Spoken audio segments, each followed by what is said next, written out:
To say that elections have consequences feels like a gross understatement. Elections are a matter of life and death.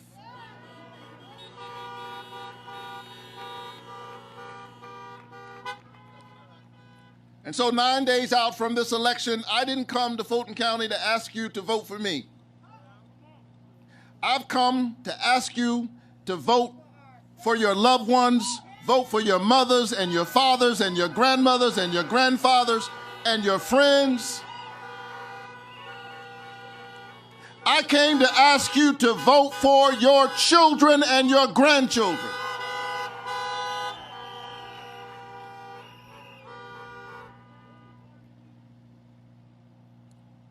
This is a turning point.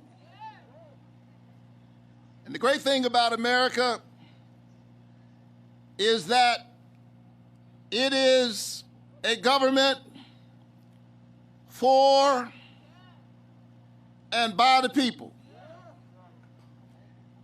And when we find ourselves in a fix, it's always the people who can straighten it out. And so this is one of those moments when the people have got to straighten out what the politicians have gotten wrong.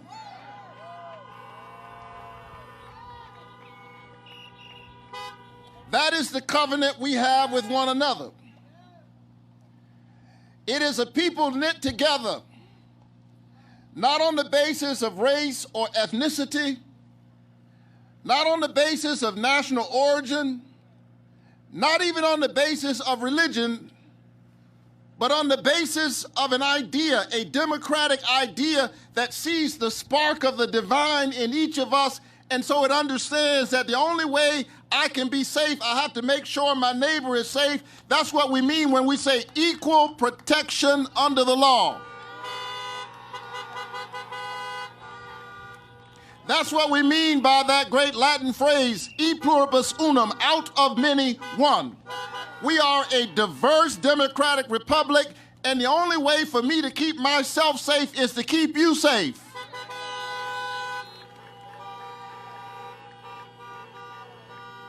We the people, we who work because we have heart, but we have no health care. We the people. We who make others rich, but can barely afford the rent. We the people. Who are we? We are those who understand that we are working every single day to make a living, but we don't make a livable wage. We the people. We who have to choose between buying food and buying prescription drugs. We the people. We who desire to embrace the American dream, but when our children decide to pursue college or university training or technical or vocational training, student debt is so high, and folks have been playing tricks for so long that our children have a mortgage before they have a mortgage. We the people. We who are doing relatively okay, but we know deep in our heart that something is wrong because our schools are broken and our roads are broken and our bridges are broken, our infrastructure is broken, and all of that is a reflection of the brokenness in our politics, and we the people are the only ones who can fix it, and the question today is, are you ready to fix it?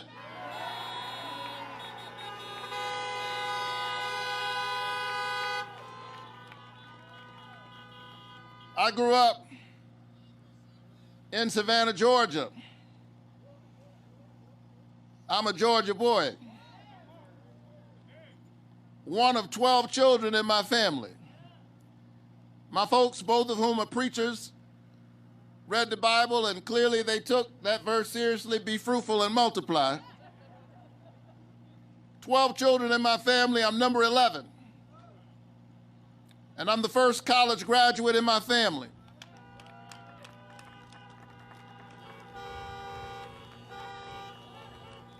I went on to earn a bachelor's degree from Morehouse, 2 master's degrees, and a PhD degree.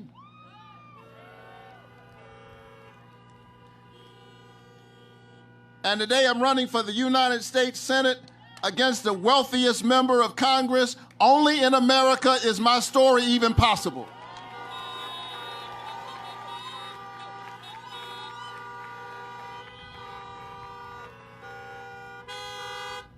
America is a great country. And what makes it great is you always have a path to make it greater. It's a democratic nation. And what we've got to do is we've got to take our democracy back. It won't happen if you don't vote. Folk died too young, gave too much, sacrificed too much for you not to vote. John Lewis went across that Edmund Pettus Bridge and all he had was a backpack facing down troopers. And when he went across that bridge, and not only him, there were other folk on that bridge. Don't forget about the sisters. Amelia Boynton was on that bridge. She was gassed that day. Hosea Williams was on that bridge. Schwerner, Cheney, and Goodman, 2 Jews and an African American, also stood up for voting rights during that same period. Viola Luiso, a white woman, lost her life fighting for voting rights because she understood that the only way for her to be safe was for her black sisters and brothers to be safe. James Reeb, a preacher, another white preacher, lost his life standing up for voting rights. And all you've got to do is send in a form. All you've got to do is make your way to the polls.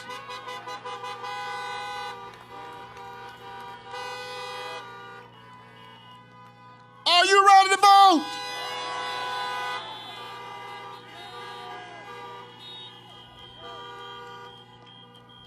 So don't waste any time. When we leave here, if you haven't already voted, go straight to the polls. Don't wait until tomorrow. Vote today.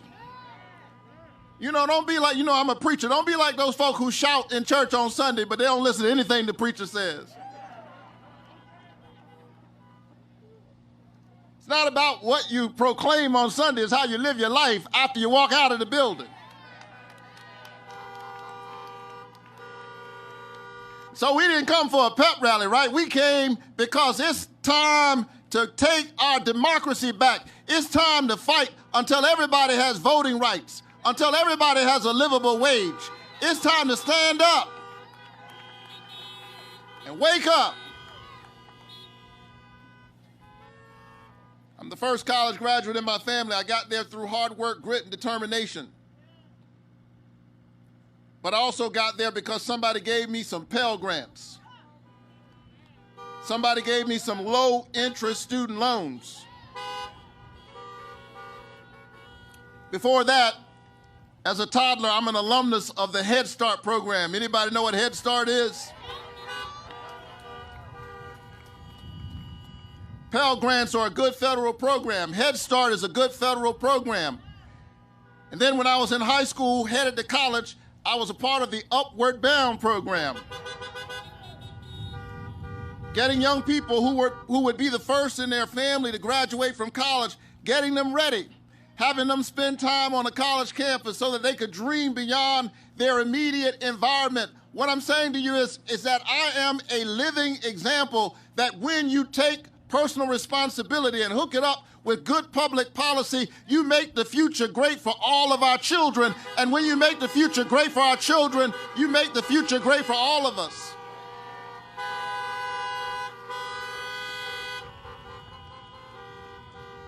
So we're not fooled by mealy-mouthed politicians who would have us choose between personal responsibility and good public policy, as if the money is theirs. The money is ours. That's our money. Somebody needs to tell Kelly Loeffler, that's our money.